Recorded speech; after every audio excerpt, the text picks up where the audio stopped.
இருக்கணுங்க. ஒரு விஷயம் உங்களுக்கு பிடிக்கல அப்படின்னா, நீங்க தைரியமா, "என்னால முடியாது. ஐ எம் சாரி" அப்படின்னு சொல்லிடலாம்.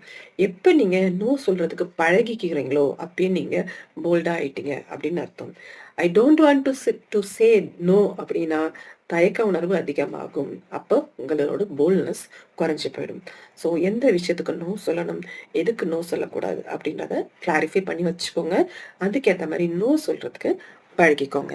ஸோ நீங்க அது இல்லாம ஆக்டிங் போல்ட் அப்படின்னு சொல்லும்போது, நீங்க ரொம்ப போல்டா இருக்கிற மாதிரி ஒரு ஆள நீங்க கொண்டு வந்து உங்கள காட்டப் போறீங்க அப்படின்னா, நாளைக்கு என்ன செய்ய போறீங்க? இன்னைக்கு என்ன பிளான்? நாளைக்கு என்ன பிளான்?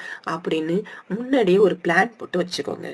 இன் கேஸ் யாராவது உங்கள மிஸ்யூஸ் பண்ற மாதிரி, "நாளைக்கு சும்மா தானே இருக்கீங்க வா" அப்படின்லாம் கேட்டாங்கன்னா, நீங்க உங்களோட பிளான பத்தி நீங்க சொன்னீங்கனாவே போதும். "ஐயோ! அவங்க பெரிய ஜீனியஸ். அவங்க நெறைய பிளான் வச்சிருக்காங்க. அவங்களுக்கு நெறைய செட்டிங்ஸ் இருக்கு" அப்படின்னு சொல்லிட்டு உங்கள பத்தி மதிப்போட அவங்க விலகி போயிடுவாங்க.